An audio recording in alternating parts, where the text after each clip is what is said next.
Lumosphere, English. Hello, everyone, and welcome back to Lumosphere English. I'm Emma, and I'm joined by my wonderful co-host, Alex. It's great to be here, Emma. You know, I was thinking, if someone told you that the person you're going to fall deeply in love with tomorrow is someone you actively dislike today, would you believe them? Wow, that's quite a thought, Alex. It challenges everything we think we know about attraction, doesn't it? Today, we're diving into a fascinating topic. What really makes us fall in love with someone new? That's right. We often think it's all about a list of qualities. Kind, funny, intelligent. But then you meet someone who doesn't tick all those boxes, and suddenly your heart has other plans. Right? It's like our rational brain has one idea, and our emotions have a completely different one. I've definitely had experiences where I thought I knew what I was looking for, only to be completely surprised.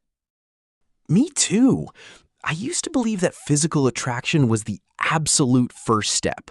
If that wasn't there immediately, then there was no point exploring further. I mean, it's a powerful initial draw, isn't it? It definitely is for many people. It's hard to ignore that initial visual impression.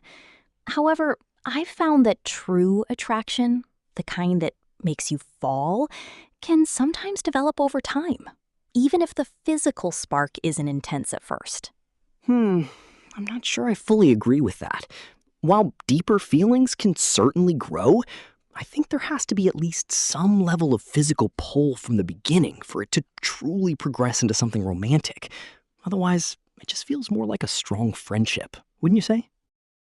I hear you, but in my experience, it's been the complete opposite.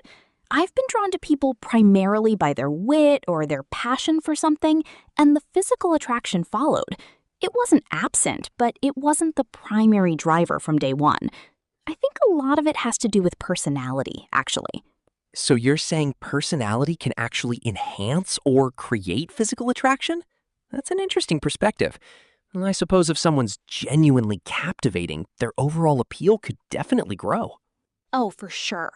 Think about someone who is incredibly charismatic. They just light up a room. That kind of energy can be far more attractive than conventional good looks. It creates a certain magnetism that's hard to resist. That's a very valid point. I've definitely met people who weren't classically attractive, but their presence, their way of speaking, or their confidence made them incredibly appealing. It's almost like they project an aura that draws you in. True. And it's not just about being outgoing. Sometimes a quiet intensity or a deep thoughtfulness can be incredibly alluring. It's about what resonates with you on a deeper level. So beyond the surface, what do you think are those deeper elements that truly make us fall? Is it shared values, similar life goals, or something else entirely? I think shared values are crucial. If you don't align on fundamental things like how you view the world or what's important in life, it's very difficult to build a lasting connection.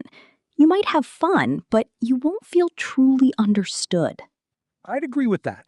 It's like trying to build a house on shaky ground if your core values clash. You might admire someone's passion, but if their passion is for something you fundamentally disagree with, that's a problem. Definitely. And sometimes it's the subtle things, like how someone treats a waiter or how they talk about their family. Those small observations can reveal a lot about their character and whether they're truly compatible with you. That's so true. I pay attention to how people handle stress or unexpected situations. Do they panic or do they approach it with a calm resolve? That tells me a lot about their inner strength. That's true. It's not about being perfect, but about how they navigate the imperfections. Someone who can laugh at themselves or admit when they're wrong is incredibly appealing because it shows maturity and humility. What about a sense of humor? I think that's often overlooked, but it's so vital. Being able to genuinely laugh with someone and at the same things can create an immediate bond. Oh, for sure. Laughter is a powerful connector. If you can share a silly moment and just genuinely enjoy each other's company without needing to be serious all the time, that's a huge green flag for me. Yeah, up to a point.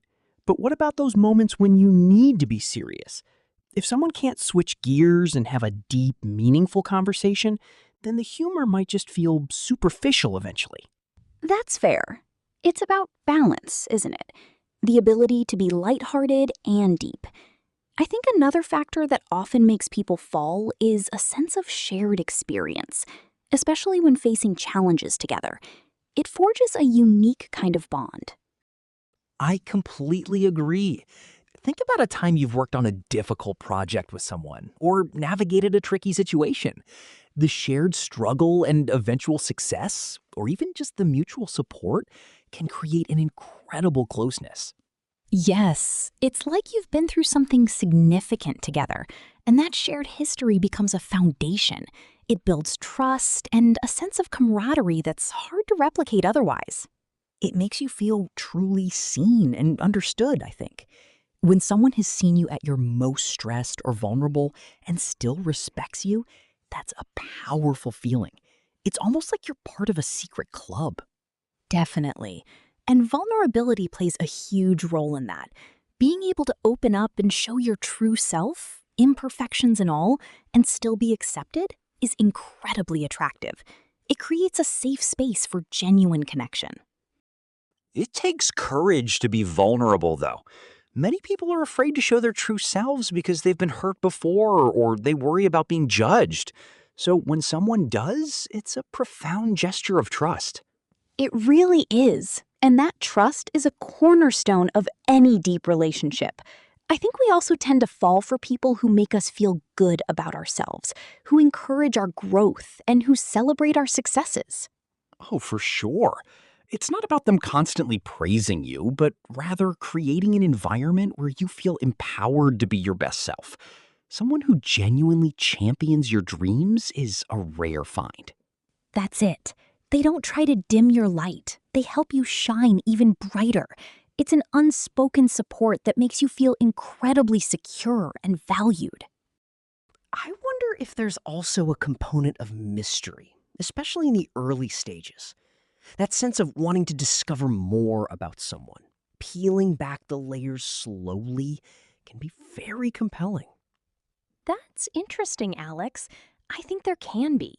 It's not about playing games, but rather a natural unfolding of a person's complexity. If you feel like you've figured someone out too quickly, some of that initial allure might fade. Right.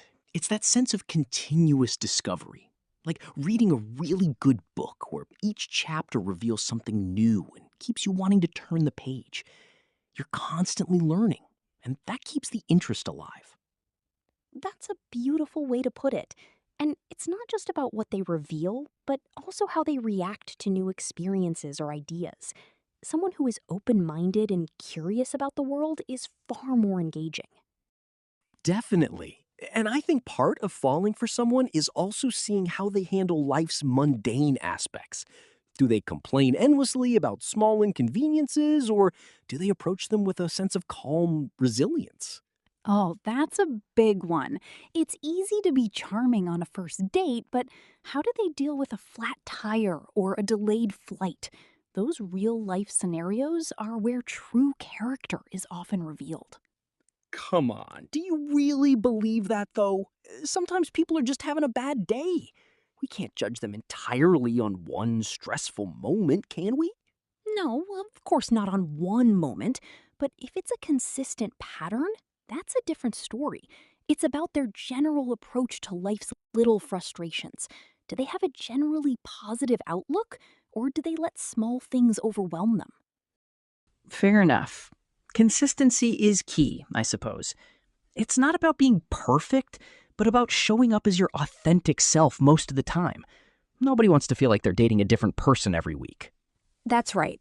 Authenticity is incredibly important. You want to feel like the person you're connecting with is genuine, not putting on a performance. That builds a deeper level of comfort and trust. And that leads me to another point, a sense of safety. Feeling safe with someone, knowing they have your best interests at heart, is a huge part of letting yourself fall. Without that, you're constantly on guard. Definitely. Emotional safety is paramount. It allows you to relax, to be vulnerable, and to fully experience the connection without fear of judgment or betrayal. It's the foundation upon which everything else is built. It also means someone who respects your boundaries. If they consistently push past what you're comfortable with, that erodes trust and makes it impossible to feel truly safe with them. Definitely. Respect for boundaries shows that they value you as an individual and understand that you have your own needs and limits. It's a sign of a healthy dynamic.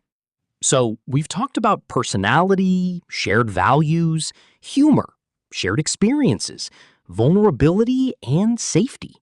It sounds like falling for someone is a complex interplay of many different factors. It really is. It's rarely just one thing.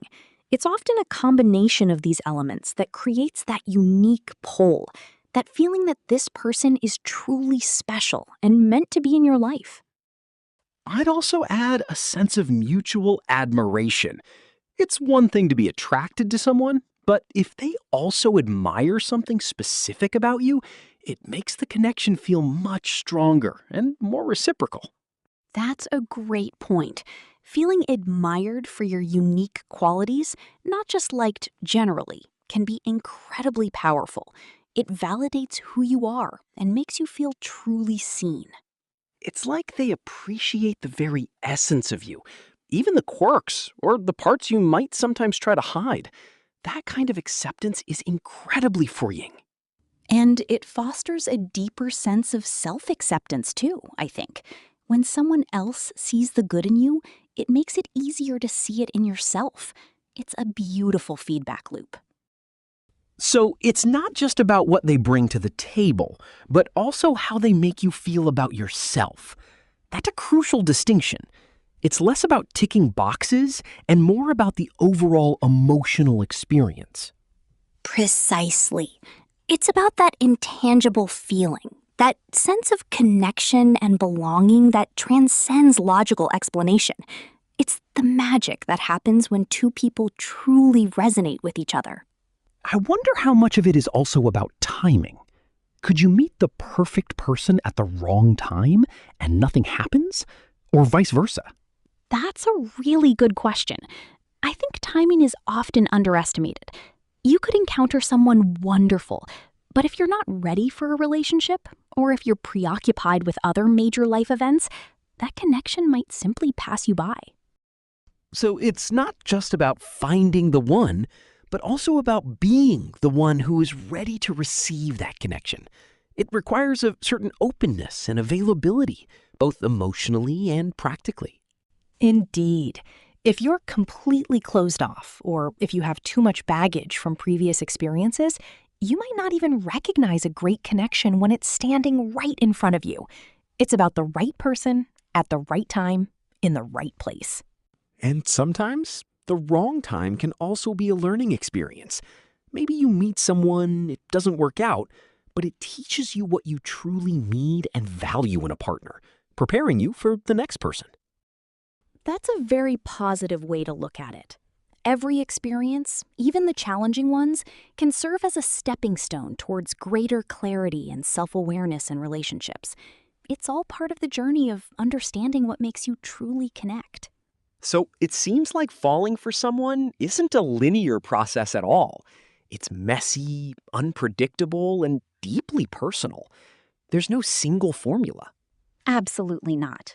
It's a beautiful, chaotic dance of emotions, shared moments, and profound understanding.